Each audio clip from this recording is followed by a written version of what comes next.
मयंक एक multinational company में branch manager की जॉब करता था।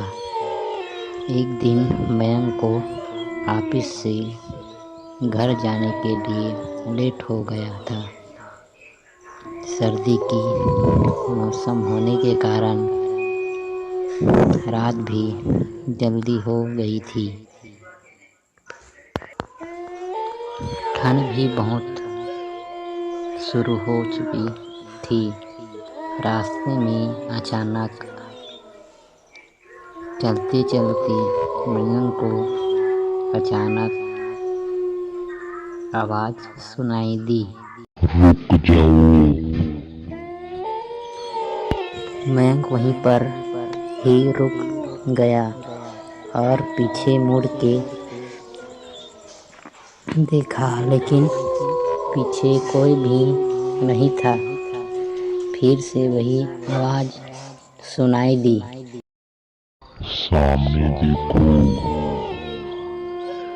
जैसे ही मयंक ने सामने देखा तो उसे जमीन पर कुछ चमकती हुई चीज दिखाई दी। मयंक दौड़ के उस चीज के पास गया और देखा तो यह कोई साधारण चीज नहीं है, बल्कि कुछ चमकता हुआ हीरा था। सामने वहाँ हीरा अपने हाथ में लिया।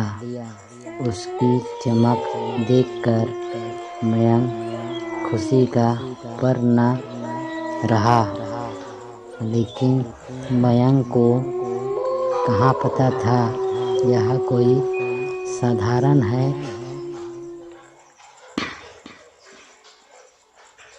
या नहीं, बल्कि एक मायावी हीरा है।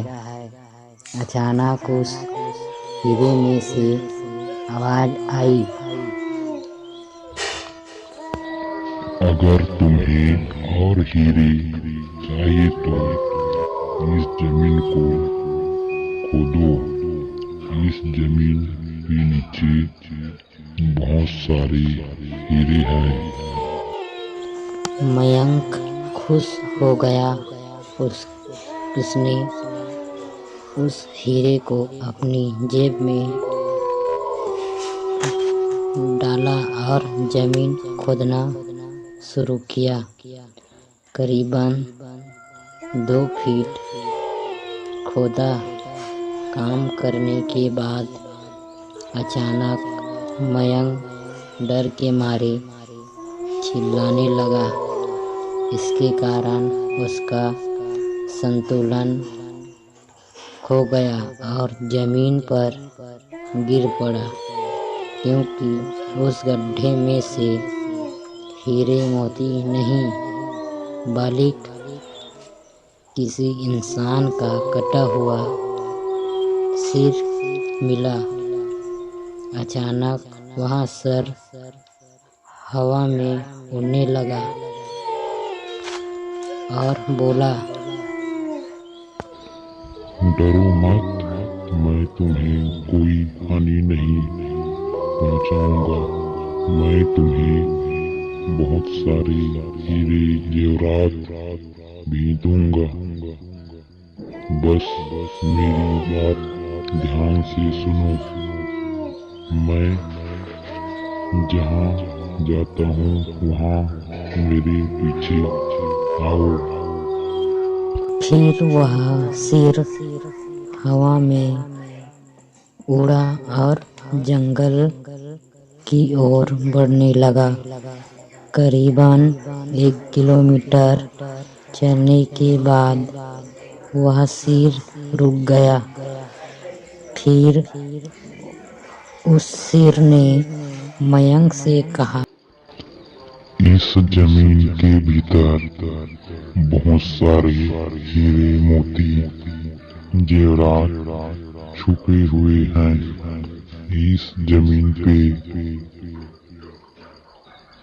खोदो, काम शुरू करो। मयंक खुश हो गया और उस जमीन को खोदना शुरू कर दिया। खोदते उस जमीन के नीचे हीरा मोती तो नहीं मिले, बल्कि उस शेर का कटा हुआ धड़ मिला। उस शेर ने कहा, अब तुम्हें एक आखिरी काम करना है, उसके बाद मैं तुम्हें मालामाल कर दूंगा। तुम्हें कहीं से भी एक लोटा खून लाना होगा। मयंक ने बोला, एक लोटा खून पर मैं एक लोटा खून कहाँ से लाऊंगा? उस शेर ने कहा, चलो मेरे साथ।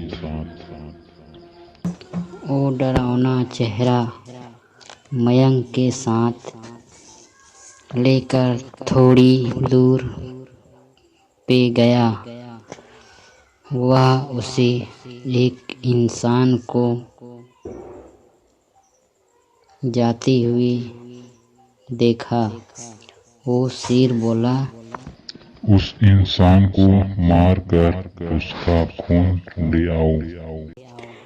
मयंक डर गया और बोला, नहीं नहीं, यह मुझसे नहीं होगा, मैं यहाँ नहीं कर सकता।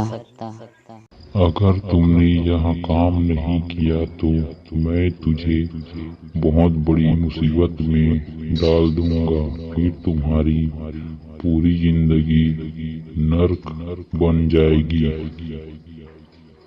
मयंक ने हाथ जोड़कर उसे कहा, मुझे माफ कर दो। अगर मैंने उसे मारा तो मुझे पुलिस गिरफ्तार कर देगी और मुझे जेल जाना पड़ेगा। उस शेर ने अपने मंत्र तंत्र की शक्ति से एक छुरी और लोटा प्रकट किया और गुस्से से बोला, अगर तुम मेरा यह काम नहीं करोगे तो मैं तुम्हारे पूरे परिवार को मौत के घाट उतार दूंगा। मयंक ने मजबूरी में आकर उस आदमी को मार डाला और उसका खून लेकर उस शेर के पास गया। वह शेर खून को देखकर बहुत खुश हुआ और बोला, यह खून मेरे शरीर पर डाल दो। उस शेर के कहने पर मयंक ने खून को उसके शरीर पर डाल दिया। फिर कुछ ही देर में वो कटा हुआ शेर उस शरीर पे जुड़ गया। यह सब देखकर मयंक की हालत अब खराब होने लगी। वो उस भूतों को देखकर काफी डर गया। जैसे वो भूत जिंदा हुआ तो जोरों से हंसने लगा और डरावनी आवाज में बोला, तुमने बहुत बड़ी गलती कर दी कि तुम्हें मुझे फिर से जिंदा कर दिया। अब मैं सिर्फ तुम्हें ही नहीं बल्कि इस पूरे शहर को मौत के घाट उतार दूंगा। डर के मारे मयंक के मुंह से आवाज भी नहीं निकल रही थी। कोई अपने जान बचाने के लिए वहां से दौड़ा, लेकिन उस भूत ने छलांग लगाकर मयंक को जमीन पे गिरा दिया और बोला, मुझे बहुत भूख लगी है, अब मैं तुम्हारा मांस खाऊंगा। जैसे ही उस भूत ने मांस खाने के लिए आगे बढ़ा कि तुरंत ही उसका सिर धड़ से अलग हो गया मयंक समझ नहीं पाया कि आखिर यह चमत्कार हुआ कैसे। अब मयंक ने पीछे मुड़कर देखा तो एक अघोरी बाबा खड़े थे। उस अघोरी बाबा ने कहा, जब तुम उस आदमी को मारकर उसका खून ले जा रहे थे, तभी मैंने देख लिया था और समझ गया कि कुछ तो बुरा होने वाला है। इसीलिए मैंने तुम्हारे पीछे पीछे यहाँ तक चला आया और मैंने अपनी मंत्र की शक्ति से उस भूत को फिर से मार दिया। अब तुम निश्चिंत होकर अपने घर जाओ। अब तुम पर कोई खतरा नहीं है।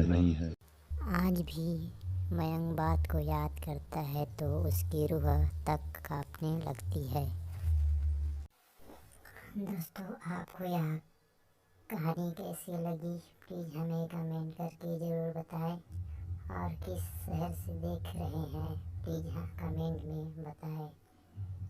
हाँ, जाते वक्त या लाइक शेयर सब्सक्राइब ज़रूर करें।